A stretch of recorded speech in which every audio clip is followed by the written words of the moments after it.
you sustain us and keep us going.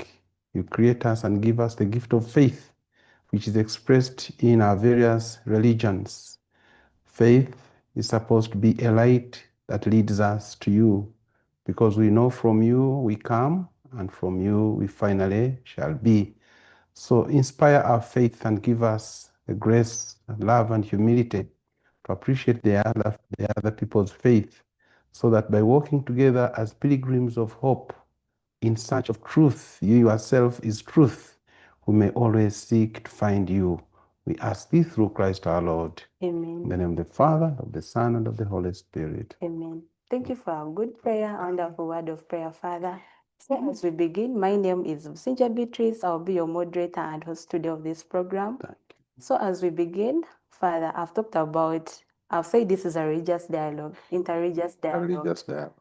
As we are in this dialogue, we've talked about the 60 years of Nostra Aetate. That's the main issue we are going to talk about today. Father, as some of the Christians, we don't know about Nostra Aetate. When you talk about it, we are like, oh, where did this come from? What does it mean? How is it related to the interreligious dialogue? So you can give us a short brief. Where the origin, how is this related to the dialogue, how we have come to the 60 years.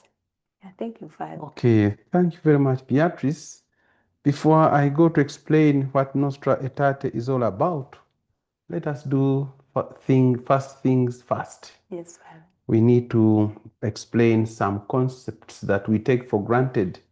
We think everybody knows them while they don't know them.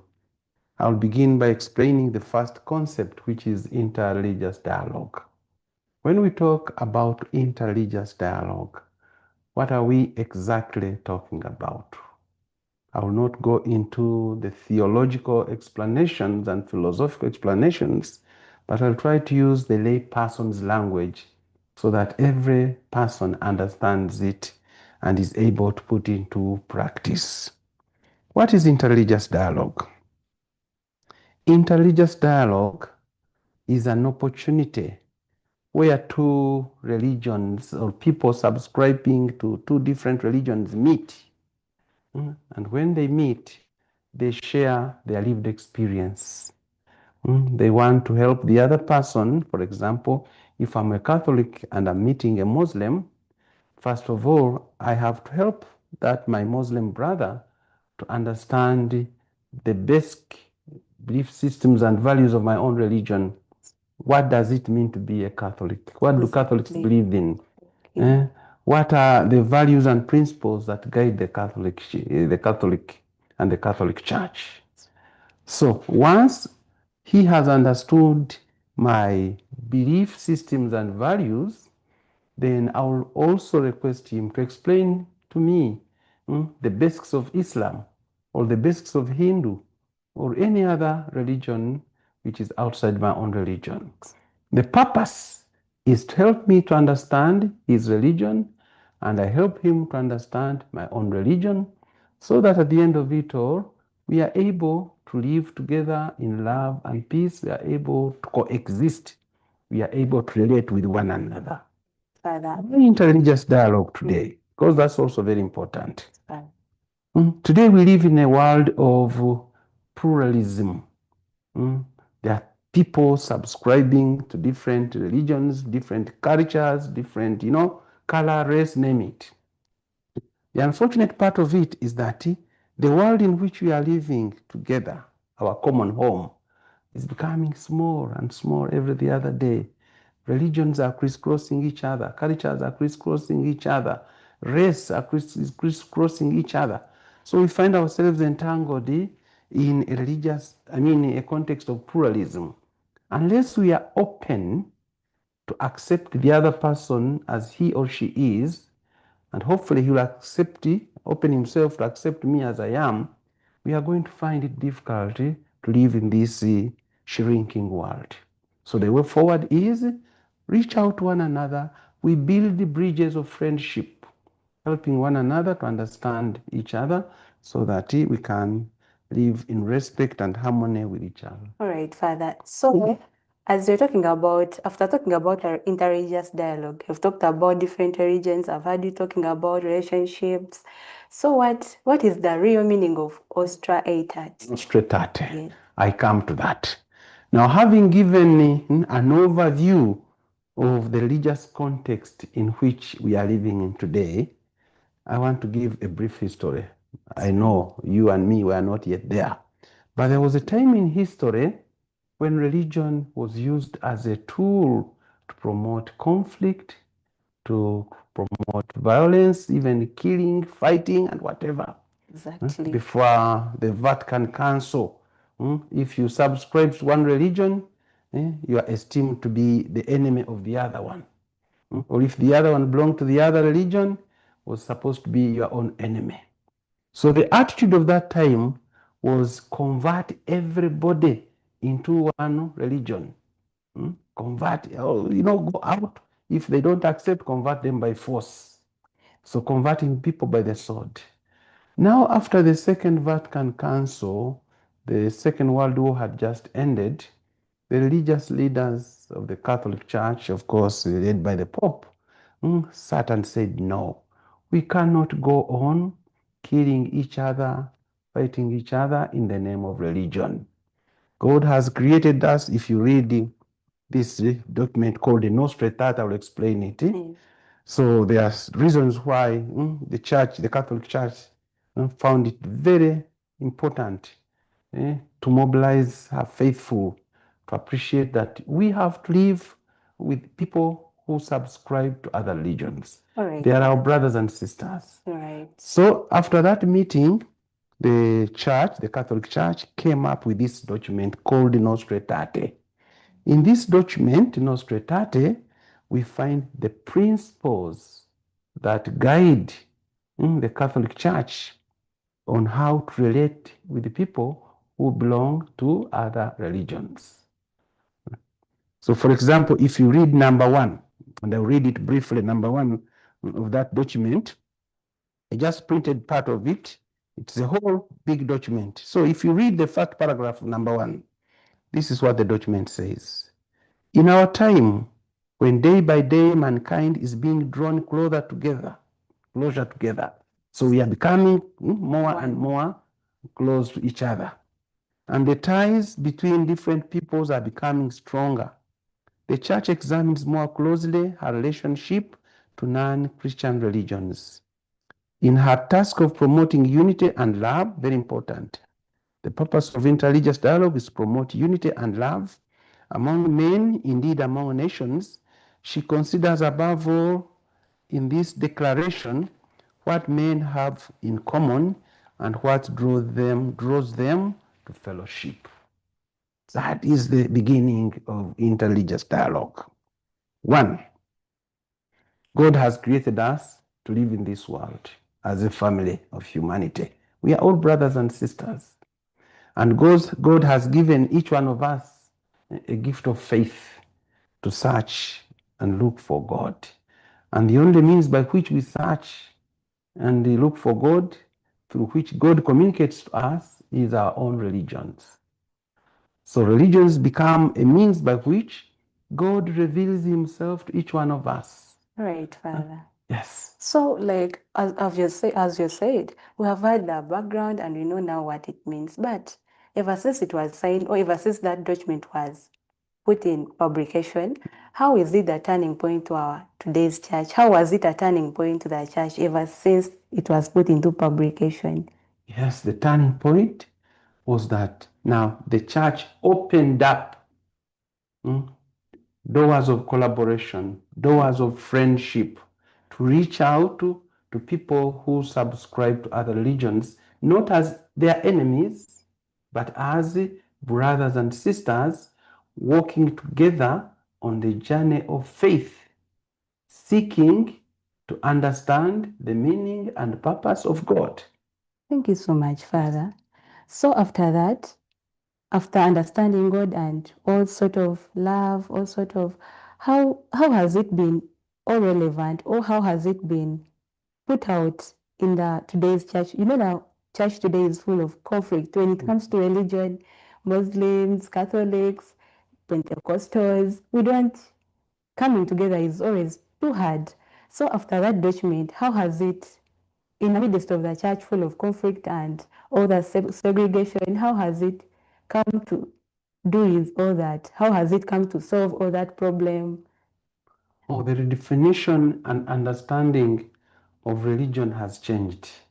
As I have explained in the beginning, there was a time when religion was perceived to be a tool of hatred, a tool of conflict, a tool of division and discrimination. But after this document, that perception has changed a lot. Religion is not supposed to be a tool of hatred. Actually, there are people who abuse religion by, promoting hatred and dividing the people. That is abuse of religion. But real religion or true religion is supposed to be an instrument of peace and love. If we read, for example, from the Bible in the Gospels, the Gospels, Jesus is speaking, especially after his resurrection, when he encounters his disciples. What was the first gift he gave them? He said, "Peace I give you." Yes. We repeat this even at Mass as Catholics. Exactly. Peace I give you, and I don't only give you, but I leave it with you. So from this perspective of Jesus, the whole understanding of religion has changed. You cannot claim to be religious and then you promote hatred. No, you have to be an agent of peace. Indeed, religion is an instrument of peace. Actually, we have in Interreligious Dialogue what we call the golden rule. I don't know if you have heard about the golden rule. Love your neighbor. Yes, love your neighbor as you love yourself. It cuts across religions. So, as a young person, when you see somebody trying to use religion as a tool of hatred, stop and say, this cannot be a true religious person. Because if he was a true religious person, instead of promoting hatred, he should be able to promote peace. All right. Because religion is an instrument of peace. All right, Father, thank you so much. As you've said, religion is an instrument of peace. I've seen what the document means. We have seen how it is still relevant today. But still, I want to know, even some of our viewers need to know, how ever since the document was published, how has it changed the church? Like, how has the church changed? For example, you can cite out some examples relating to that document, because we might know the document, where it came from. Some people will be like, are they telling the truth? Has it changed anything? So relating to our today's church, how has the church changed because of that document? It has changed a lot, because I've used our local experience here, but there are so many other, even at international level, experiences where religion is really championing peace building globally. Here in Uganda, before independence, it was not easy for, I speak of ecumenism now. Ecumenism is about Christian. There was a time when Catholics and the Anglicans could never sit and talk to one another. I grew at that time where when you were a Catholic, you'd never go to an Anglican school. True. And where you were an Anglican, you could never go to a Catholic school. But today, even now, it is happening. It is, but it is on a lower percentage. Yes. So are we doing it? I think are doing it. I don't want to be, the other. But if they know this document, Nostra Aetate, and other documents that promote ecumenism, relationship between Christians and Christians, there should be no need where somebody should be denied a chance to access education because he or she subscribes to a different religion.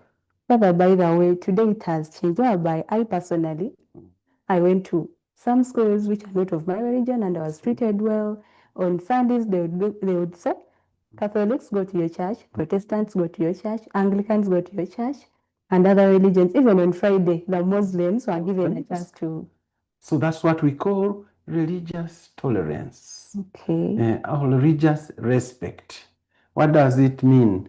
Religious respect means, simply put, let the other person be what he or he is, and let also myself be what I am and I believe, but together we live as brothers and sisters. Yes, Father. Religious tolerance, it is about mutual respect, it is about understanding, it is about, as I said, collaboration, it is about building bridges of friendship. Actually, instead of concentrating on what divides us in terms of our religious beliefs, we should concentrate on what unites us. And there are so many things that unite us. The challenges of the world today, for example, here in Uganda, hunger, sickness, climate change. When these hit us, they do not hit you as a Catholic or as an Anglican or as a Muslim or traditional African belief. They affect you as a person, and they affect us as a family of humanity. So rather than concentrate on what is dividing us, we should concentrate on what unites us so that we can build a better society, a better world for all of us. Okay, Father. So as we've seen, the document, it's all about unity, cooperation among religions, but it was formed by the Catholic Church. According to the background, its background is the Catholic Church. So what do other religions learn from this? I can call it openness, because when you read through the document, you can see it is so open. Whenever it talks about cooperation, whenever it talks about living together, it is so open. So what do a fellow Christian or any other religion learn from the openness of the Catholic Church or the openness of the document? Actually, as you put it, this document is a Catholic document, Exactly. a Catholic teaching. Yes. But being a Catholic teaching is not restricted, as you put it, to only Catholics. It is a message, a good message for all of us. I believe, and I'm convinced other religions too, have their own teachings on interreligious dialogue. For example, in Uganda, we work with Muslims, we work with Baha'i. You have heard about the Interreligious Council of Uganda? Yes, I've heard about it. The Interreligious Council of Uganda was formed in 2000, I think, and 2001. 2001. And it's an umbrella organization that brings all religious groups in Uganda together for the purpose of working together for socio-economic transformation, working together to build peace, working together to address issues that are affecting us as a country. That's an initiative coming from one of the initiatives coming from this document, Nostra Aetate.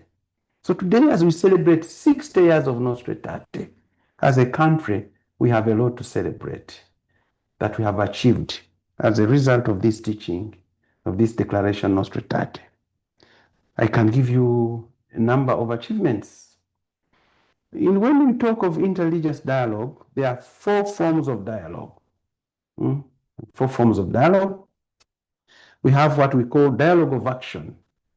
Dialogue of action is, simply put, that when there is an issue that is affecting all of us come together, put our religious differences aside and say, but what can we do? Yes, dialogue of action. There is hunger. For example, you had the absurd accident that took place on Bulu Highway. Many people, regardless of their were involved. Exactly. The victims of accidents, but also the well-wishers who came to rescue these brothers and sisters who had become victims of accidents. So the coming together and putting our religious difference aside to rescue our brothers and sisters in this situation, that is called dialogue of action. Exactly, Father. Then we have dialogue of life. Every day we live together. I come from a village. In the village, you find people have a common well where they go to fetch water. They go to They do activities together. Activities together. So that is the day somebody dies. People don't ask, oh, what? No, we go together. That's dialogue of life. Then we have what we call dialogue of religious experience. By the way, when we go to Namugongo, on the 3rd of June. Oh my Now God. people are going to Kibeho. People are going to Kalango. Do you think? Father, to cut you short, I have my Muslim sisters who, you know, we're in the month of Rosary. You see? I call them and I'm like, Mariam, have you really said the Rosary? And they're like, because I'm really teaching them and they are happy, interested. As long as you don't ask them to convert. No. So come, we pray together. They are like, oh, Actually, this initiative was started by St. John Paul II when he called all the religious leaders in the world and said, let us go to Assisi, this holy city, and pray together. So that is dialogue of religious experience at Namugongo on 3rd of June. Many people come. Catholics, Anglicans, Muslims, non-believers, they come to pray with us. So this is dialogue of religious experience. Then the final one, of course, which is left to experts, is what we call dialogue of theological exchange. Theologians from different religions come together and pick a topic and say, okay, let us reflect, for example, on death. What does death mean in Islam? What does death mean for you Christians? What about the Baha'i? So this exchange of theological views is called dialogue of theological exchange. All right, Father. So we are talking about the interreligious dialogue. How has the interreligious dialogue changed ever since the 1965? You know, right now we are celebrating 60 years. 60 years. How has that interreligious dialogue changed? How has it, what changes have been there ever since we started it, ever since it started happening? What are the changes or what are the impacts that it has left? Or how has it really grown? Or how has it really backslided? How is it? Of course, the understanding of religion has changed a lot globally. In the past, religion was a tool of hatred, was a tool of conflict, was a tool used to kill and promote war. But today, globally, even at the United Nations level, people appreciate the role of religion in promoting peace. Here in Uganda, you know, when we are faced with stuff here, what are the religious leaders saying? So the religious leaders come together to study the situation and make a statement as religious leaders. Yeah, Father, bringing it back to the Ugandan context, what other challenges have you met in uniting religions? For example, you're more conversant with them, you've been experienced for years. What challenges have you met in uniting religions? You can say maybe bringing together the Muslims and Christians. What are the challenges, shortcomings? Yeah. The first challenge, of course, we encounter in promoting dialogue is mistrust. Mistrust. We still are victims of our own history. When I come up and say, okay, I'm going now to reach out to my Muslim brother or my Baha'i brother or African traditional religious brother, the first reaction is, why does the whole Catholic priest come here? Does he want to convert us? Thank you. So there is fear of the other, there is mistrust, and there is suspicion. We suspect each other. We don't trust each other. Those are the core setbacks. And Father, what can we do to take all that away? Because I know there is nothing impossible. Especially, by the way, Father, to remind you something, people fear this. Whenever a Christian come to me, they'd be like, I know. Oh, wow. Yes. By the way, not only Catholics, you might say maybe this one is saying this because he's a Catholic or what. But even our Muslim brothers, our Pentecostal brothers and sisters, they're like, it's too holy. So when you come to them and you're like, you're going to maybe talk to them, they'll be like, you're converting them. They will say that. So what can we put? What measures can we put to do away with all that fatigue, all that fear of maybe uniting, maybe you're going to convert them, because I cannot be fearing that you're going to convert me and I again give you attention. Yeah, actually, interreligious dialogue is a journey. I remember from my own experience, as a young priest, I did not know anything about interreligious dialogue or ecumenism. But opportunity came when I finished my studies at Inkozi. The late Archbishop Luanga was our Archbishop in Kasanaluero. And he called me to his office and said, I'm appointing you to go and work with the Uganda Joint Christian Council. Will you manage?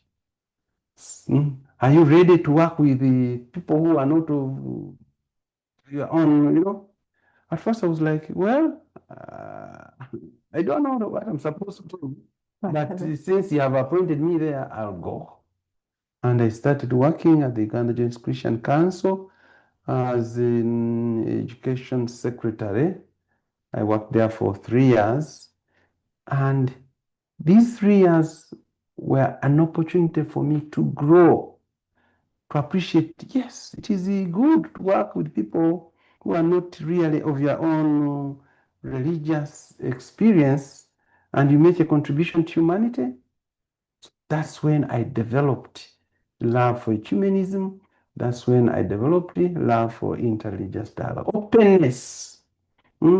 It helped me to appreciate that living in the world of today, you have to think larger than your own worldview. You have to learn to appreciate other people. You have to open yourself and say, other people have something to offer me that can make me a better person. All I right, also have something to offer them that can make them a better person. all right, Father. It's a journey. It's a journey. Yes, yeah, you still have a lot for us, Father, and it is really interesting. But Yeah. let us go in for a short break, a very short commercial break. Please don't change your remotes. Stay tuned in. We still have a lot. Father has a very big package for us. Stay tuned in. We'll be back on your screen. Thank you.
Welcome back from the short commercial break. So we are continuing with our interreligious dialogue. As we are continuing the interreligious dialogue, it is in the 6 years of Nostra Aetate. I don't know whether I'm pronouncing it well. Nostra Aetate, 6 years of 60 years. Nostra Aetate. So as we're talking about the Jubilee. Now that's another topic. Yes. Yeah. Now I want to know how is it related to interreligious dialogue? How is the Jubilee related to the interreligious dialogue? Because you're talking about the Jubilee, again the interreligious dialogue. Okay. So how are they related? How are they connecting? So talking of the Jubilee, as a Catholic Church, the late Pope Francis, on December 24th, 2024, proclaimed a year of Jubilee. And this year of Jubilee, actually we are in the year of Jubilee, which is going to end on January 6, 2026. So what are the three main goals of the Jubilee year? Number one is spiritual renewal. The Jubilee year, the church invites us to renew our faith and deepen our faith in God. So it's an opportunity for every Christian, every Catholic, to make an examination of conscience and assess his or her journey of growth in faith. In case things have not gone right, it's an opportunity to ask forgiveness from God, but also from our neighbor and from the created world, because we have messed up with life, environment. So spiritual renewal, to rediscover our faith and walk in the way of God. And then forgiveness. None of us is perfect. For so many years, all of us make mistakes. So this Jubilee year is supposed to be an opportunity for each one of us to make again an examination of conscience and see where I have gone wrong towards God, towards my neighbor, but also towards the created world, and ask for forgiveness. And then intense prayer. We have to grow in prayer, regularly, praying regularly to God to help us. Now, putting that one into perspective of interreligious dialogue, the Pope gave us a theme which is guiding us during this Jubilee year. And the theme is, we are pilgrims of hope. The word here is hope. Hope means if things have gone wrong today, there is a better tomorrow. Yes. There is a better tomorrow. And we are pilgrims, actually, the theme is pilgrims of hope. Pilgrims of hope means that we are walking together. Remember the Nostra Aetate? Yes. So it talks about our origin and our destiny. We have come from God, and to God we shall go. Which means our home, the world here, is not our permanent home. We are walking, and when you are walking, you are making a journey. It is easier when you walk with others. So on this pilgrimage of hope, we are walking with people of other religions. And as we walk with the people of other religions, we have to recognize our past, which has been a past of violence, a past of hatred, a past of discrimination, a past of, thinking I'm the only one matter. And then ask for forgiveness and say, no, I thought I was the only one who matters. I thought the person of the other religion is not my brother or my sister. We are all brothers and sisters. Many times we act like Cain in the book of Genesis. You remember? Yes. Cain killed his brother. And when God asked him and said, where is your brother? What did he say? I'm not my brother's keeper. This is the sin we all commit. By excluding others on account of their tribe, their religion, their race, we are committing the same sin of Cain. We are denying that the other person is my brother and is my sister. So in this Jubilee year, we have to ask for forgiveness. We have to rediscover our connections and our relationship with other peoples. They are our brothers and sisters. And we have to know that as brothers and sisters, we are walking together towards our final destiny. And our final destiny is God. So again, in the Synod on Synodality, this document I have carried out. The church teaches us, if you read number 54, from number 54, the church speaks of listening. We must be a listening church. We must learn to listen. There can never be dialogue without listening. If, for example, in a home, the father is the only one who talks, doesn't give an opportunity for others to listen. The mother is always on top of everything. The children don't listen to parents. Can there be peace? Can there be harmony? No. So the church is inviting us to be a church which listens to others, to be Christians who listen to others. And when we talk of listening, it is not listening with these ears. We have a Christian must listen with the ear of the heart, because it is at the center of the heart where bad things are and good things begin. So we are pilgrims of hope.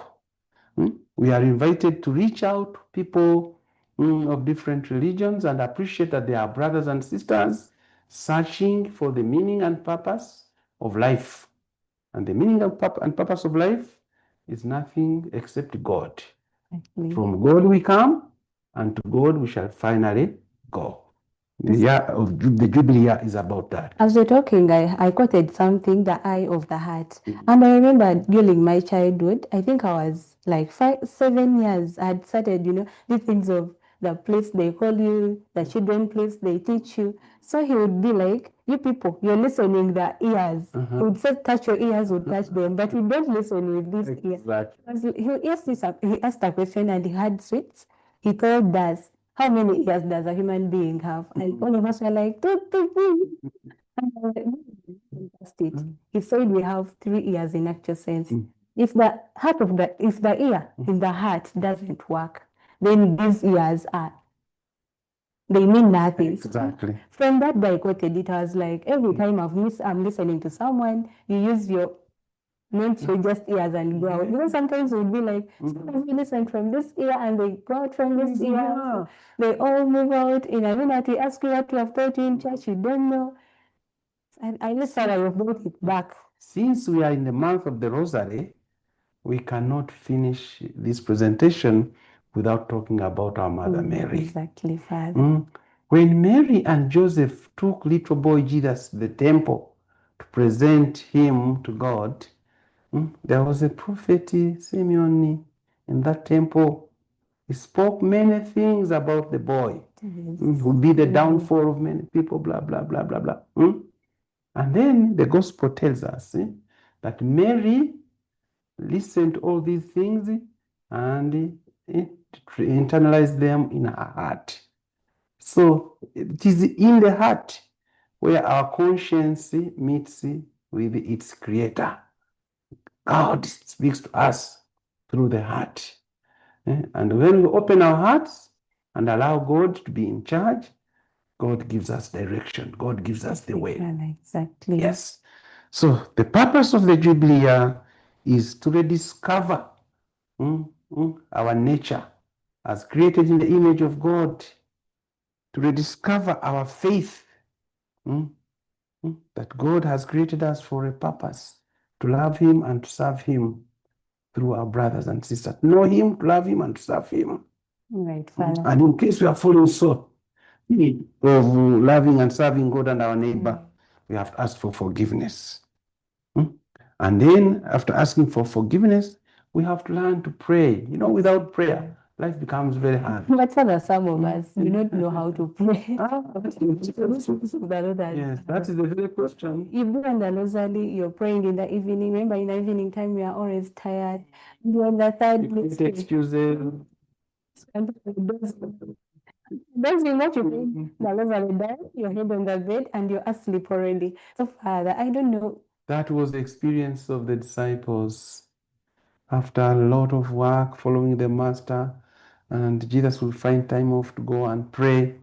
They looked at him and said, this man must be a man of God. If only we can pray like him. So they told him, Lord, teach us how to pray. And you remember the prayer he taught us?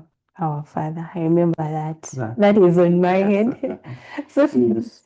it is not easy, by the way. It is not Yes, easy. yes. It is not easy. Yeah, It let's is sacrifice. It is sacrifice. Like any other life, is sacrifice. And so, Father, apart from that, how can, in this year of the Jubilee, how can Christian communities, parishes, faith celebrate their meaningfully? Like, how can they celebrate that in the way that it can leave some mark? In terms of interreligious dialogue. Exactly. Actually, when we talk of interreligious dialogue, people think of big things.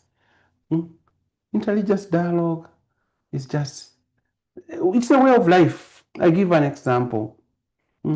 If you have a neighbor, and by the way, talking of neighbors, here in Uganda, through my own research, there is no family that can claim that, for me, my family, we are purely Catholic. That is We are purely Muslims.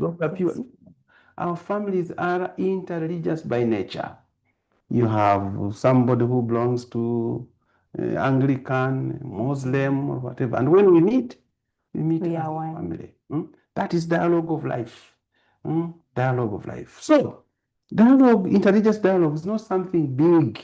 Every day, actually, you realize you are doing interreligious dialogue. I give an example. Coming here, you may have come by a taxi. You came by taxi.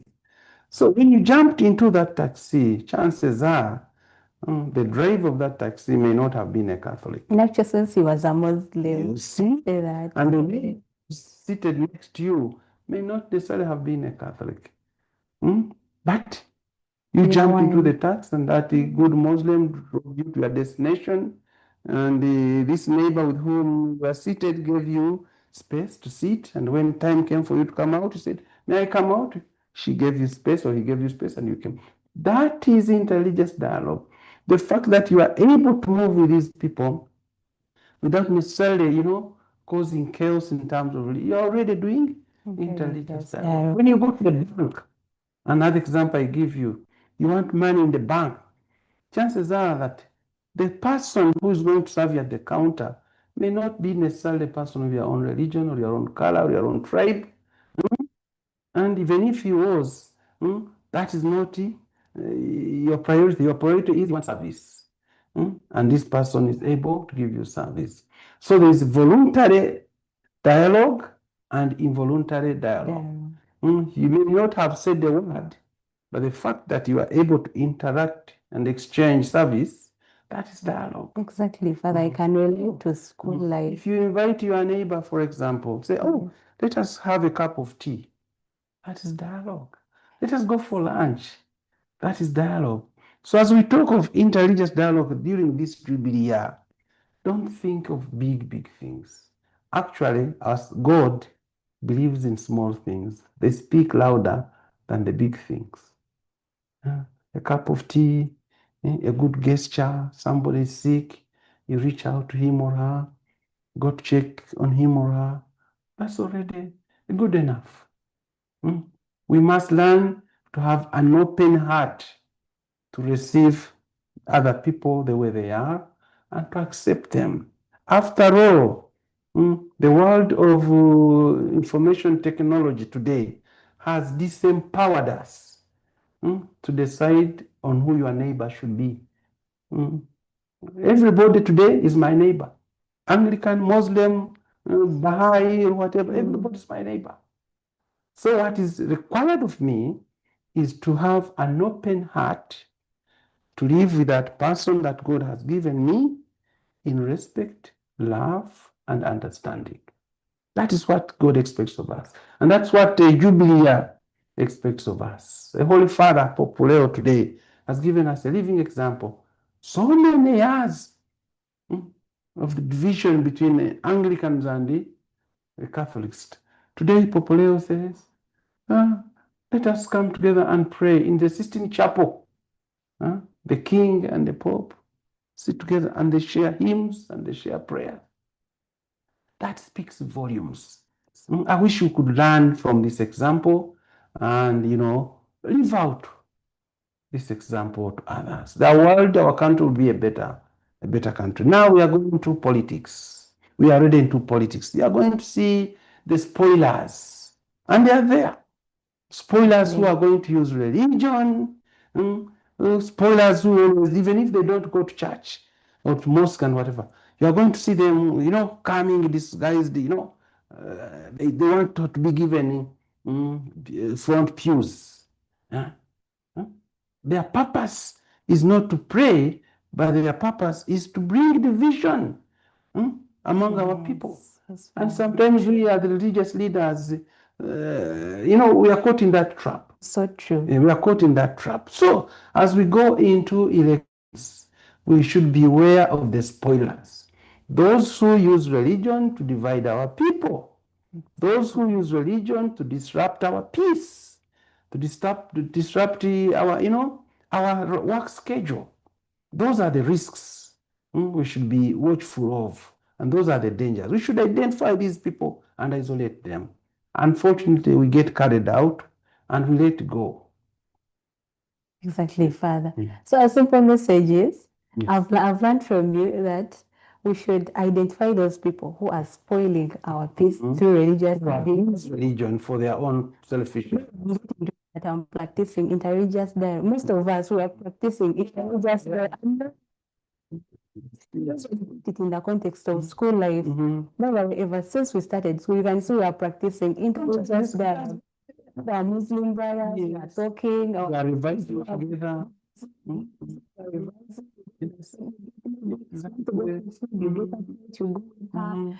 When maybe she's sick, you're the one calling the ambulance, taking her to the hospital. So meaning we are all practicing religious dialogue. Just we need to add in some. People use religion as a tool to divide others or to divide the community and society for their personal gain. Even those politicians who come disguised as religious, they have a hidden agenda. After being elected, some of them even never come back to church. True. Yes. True. Never go to the mosque. They have achieved their goal and therefore they dump you. True. Yes. But however, Uganda as a society, the people of Uganda, I thank God for this. We are very, very accommodative. We are very, very peaceful people. We should really thank God for the gift of our country. True. Because in some other countries, you have heard how, people can kill, people can destroy. But Ugandans are very tolerant, it's so respectful. True. We really have to appreciate. So true, because as you slope down, as you're coming from, as you're sloping down those sides of Nankuravia, so most of them are Eritreans and Somalis, and most of them are Muslims, and we accommodate them, we talk to them, they are our neighbors. It's not down here, this Chirombe Road. Exactly. Everybody's flocking here. We are common on this side of Nankuravia. That's why I see Somalis, they go to their church, they respect them. He gets a border, he tells you, direct me to my church, and you're like, you direct them. Sometimes you pass by and see they are praying. Maybe you respect, you don't shout, you respect them, pass by, they come back. So. And we take this for granted. We take this for granted. You see, some people are on their back, even on their posters, they are putting on their things of their, and we let them. Exactly. So, religion should no longer be an excuse of hatred, of discrimination, but an instrument of love, an instrument of peace. At the end of it all, God has given us one home. This country is our home. This world is our home. Everybody must endeavor to make a contribution, a positive contribution, to make Uganda our home, to make the world a better place. And by the way, Uganda has really embraced it. That's why when you go to parliament, you find our Muslim brothers, you find even the traditionists, you find the Catholics, you find the Protestants. I feel like Uganda has really embraced it. They couldn't do more directly, but in actual sense, they are really embracing it. Constitutional, our constitution, gives it out freedom of speech, freedom of worship. Yeah, we don't have what we call in some countries state religion. Uganda has no state religion. Okay. Everybody. So, Father, as we are concluding on this, there are many young people they are watching you, and they have understood all that you have said. But a simple message for them, maybe for you, at least you're more than them. Those young people will be watching and be like, maybe someone to be like you, someone to know more about what this is all about, or someone to get the literature and read more about it. Yeah. So what simple message can you give the youth there? Even the old people, by the way, they'll be there Young watching. people Mm. with the many years I have in this field of interreligious dialogue and ecumenism, the trick for life is simple. Very simple. Open yourself to receive others and think larger than your small world. You know, all of us have created our own small world and become captives, prisoners of our own worldview. But when you open yourself up to receive other people the way they are, in terms of their religious background, in terms of their tribe, culture, whatever, gender, you become more enriched. You become a better person. But when you think that you are the best and the other people don't matter, you are going to find it very difficult to live in this world that is becoming smaller and smaller every other day. The world is shrinking. And when the world shrinks, people are interconnected. People become interconnected. So if you are that type of person who thinks, my religion, my tribe, my culture is better than the others, you are going to find it very difficult. So true, Father. Yes. So true. Yes. Because as you're talking, I learned some things. I learned unity, whereby we shouldn't just think about ourselves. We have to think about others. So, and that is really so good. And by the way, the young people, we are really trying. Though we do them unknowing, like, I can't know, maybe I'm doing this through this, but we are really trying. And so elders, even elders, we meet an elder, to church we meet an elder, and an elder is telling you this and that and that. So, and Father, by the way, you should also advise us to pray. We are, I'm sorry talking about Father. Church, but I can assure you, most of the churches right now, Pope Francis gave us a prayer to pray after every Mass. Yes. After every Mass, we go out in Jubilee. Yes, When they start the Jubilee prayer, you're like, oh my God. understand. Yeah. People are taken up by so many things. It calls for, you have to cultivate a spirit and an attitude of prayer to be close to God. Because when you walk with God, I tell you, you'll never regret. All right. You will never regret. But I wish to keep with you here. We would wish to give us more of the information, but because of the time, we still have other programs. You also have other programs. But I think next time also you shall come. When you attend, you shall come. I'll be great. We have learned a lot from you. Thank I think you learned a lot from Father. Some of you who didn't know him, now you know him. You can find him whenever you want him. He's always Maybe I can give them my number if they want to call. If you feel like, Father, Yes, sorry. number is 078-3474-052, and my office is Interreligious Dialogue at the Uganda Catholic Secretariat here in Zambia. Thank you so much, Father. We thank the team behind the cameras who make sure that this program is really good. We thank our producers. We thank the management of Uganda Catholic Television. We thank everyone who put in effort so that we are live on your screens. Please keep on your screens because we have a lot to do. UC Television is found on Sandra Hill. You can even follow us on our social media platform, on X, on YouTube, Uganda Catholic Television. You can go there and watch our good programs. We have good programs ahead, music, movies, prayer. Since it is the Mass of the Rosary, we always have our prayer. We thank everyone who is always on UC Television. Please don't go in other television. You have Radio Sapienta, always go on your radios. If you don't have a TV, at least we give you service through Radio Sapienta. Go there and please tune in because we still have more a lot for you. I thank everyone who really makes sure UC Television is booming and coming to your screens live. Thank you so much. Have a good evening and good night.